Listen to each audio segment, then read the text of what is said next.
The Reese Bass is the most used sound in electronic music. It's used in trap, hip-hop, future bass, house, pop, dubstep, and bass house, which is why we decided to make a free pack of nothing but Reese Basses.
All right, so you guys have made it this far. I wanted to share with you one really helpful mixing technique or tip and trick that I use all the time when I'm working with Reese basses. So a lot of producers struggle with getting the Reese bass to sit right with other low-end elements in their mix.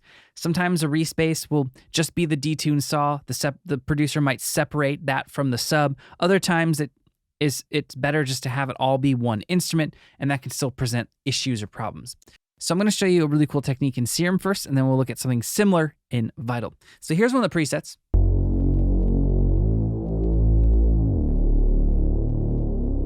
Now you'll notice that there's a lot of sub frequency here, right? Playing F sharp, A, D, C sharp. A lot of sub frequency. Now if you wanted to separate the bass, the Reese bass from your sub, what a lot of producers would do is they would just use a high pass filter or they'd EQ it. Well, in Serum, you can do something that's a little bit more musical. I think it sounds better in that it keeps the sound of the Reese bass more intact. So for instance, if I were to just go to my filter section in the effects and load up a high pass filter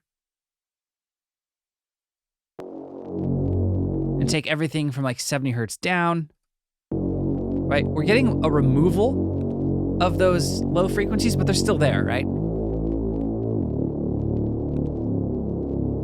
So it's still not like a perfect workaround. Obviously, using really surgical EQ, third party, would be better.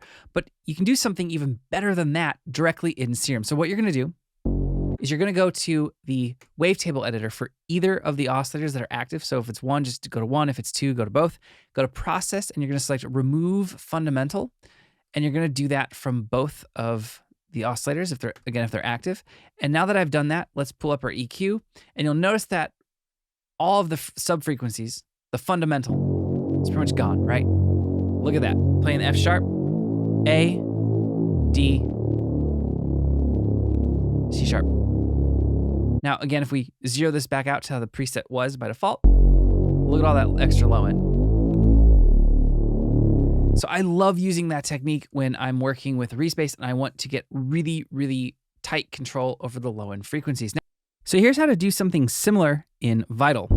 So Vital doesn't have the same editing capabilities in the wavetable editor that Serum does, but you can use one of the warp modes. You can use the high pass, which does something similar. It's going to remove the frequency, depending on where you set it, in the actual wavetable itself, not in a filter. So it does have a different sound overall. Now, you don't want to go too high with this because it will really take away the saw element of your Reese bass. So a little bit goes a long way.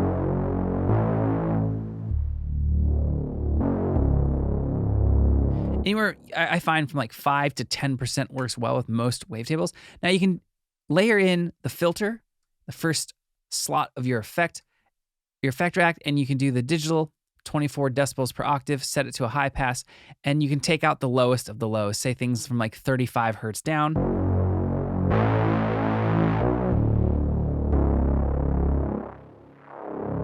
Just to get a little bit more of a cleanup, and you'll take out any frequencies that won't be in the key that you're working in, for instance. But there's just two quick mixing tip and tricks you guys can use to make working with Reese basses like the ones in this pack a lot easier. All right, and Happy New Year to anyone watching this, the first of the year. Hope you're off to a good start with 2022. I'll see you guys next time.